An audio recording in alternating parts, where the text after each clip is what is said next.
tür tarif çok seviliyor. 1. Börekler ve kekler. 2. Çorbalar.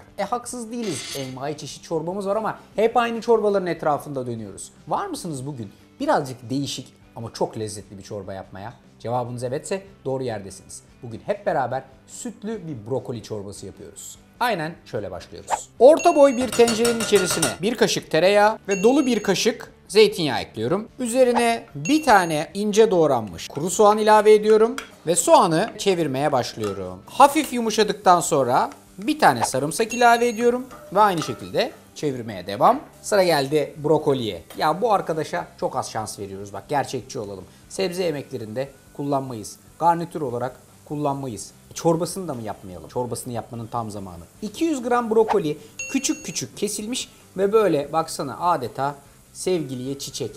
Minnacık ağaçlar vaziyetinde.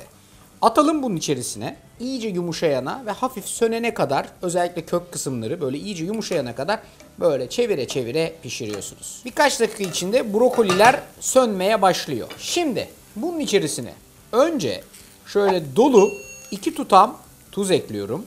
Karabiber ekliyorum. İlginç gelebilir ama küçük bir parça toz tarçın ekliyorum. Baharatları şöyle güzelce bir karıştırıyorum. Tarçın hafifçe kokusunu saldıktan sonra yaklaşık 1 yemek kaşığı kadar toz badem ilave ediyorum. Toz badem un yerine kullandığım ve hafiften çorbanın kıvamını bağlayacak olan unsur. Toz badem ilave etmezseniz un da koyabilirsiniz. Hiçbir şey koymak istemezseniz aynen yola devam edebilirsiniz. Yani isterseniz toz bademli, isterseniz unlu, isterseniz hiçbir şeysiz aynen böyle devam edebilirsiniz. Şimdi ilk yapacağım şey brokolilerin birazcık haşlanmasını ve yumuşamasını sağlamak. O yüzden şu an yarım litre kadar suyu tencerenin içerisine koyuyorum. Şöyle güzelce bir tur karıştırdıktan sonra bu arkadaşın kapağını kapatıyorum ve aşağı yukarı 10 dakika kadar kendi halinde tıkırdasın ve brokolileri iyice yumuşatsın diye bekliyorum. Sütü bu aşamada koyarsanız süt hızlıca köpürecektir. Hiç durmadan başında durup sürekli karıştırmanız gerekecektir.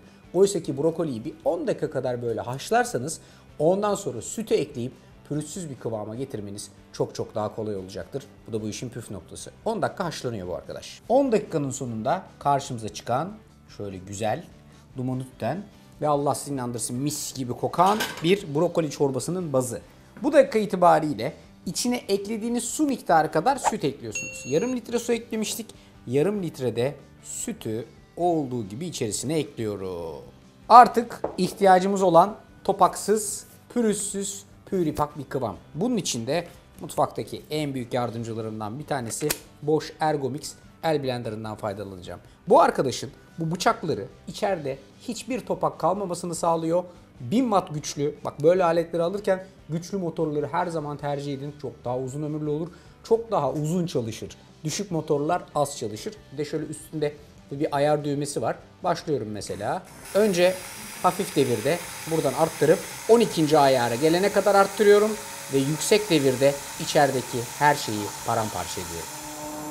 1 dakika içerisinde küçük brokoli ağaçlarını tamamen yok ettikten sonra çorbanın altı orta ısıda hafifçe bir 10-12 dakika kadar daha tıkırdayacak. Sütle beraber bütün bu baz iyice bir araya gelecek. Biz de üstü için olan güzel lezzetlendiriciyi orada hazırlayacağız. Ocağın üstüne bir tane küçükçe boy tava koyuyorsunuz. Tava henüz soğukken içerisine dolu bir tutam, hatta belki birazcık daha fazla file badem ekliyorsunuz ve bunu burada güzelce kavurmaya başlıyorsunuz.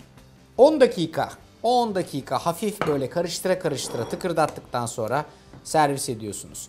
İçindeki file bademden ve toz bademden dolayı çok lezzetlenecek.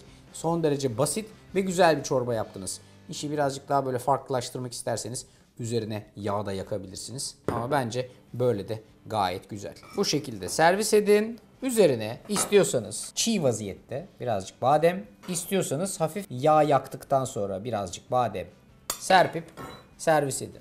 İşte karşınızda hem basit hem lezzetli hem de çok kolay yapabileceğiniz nefis bir sütlü brokoli çorbası. Hem de oldukça masum bir çorba be. Üstündeki bademiyle 10 numara 5 yıldız. Küçük bir tarçın dokunuşu olayı bambaşka bir hale getiriyor. Tarif karşınızda. Hepinize soğuk kış günlerinde içinizi ısıtacak bu şahane tarifle afiyet olsun.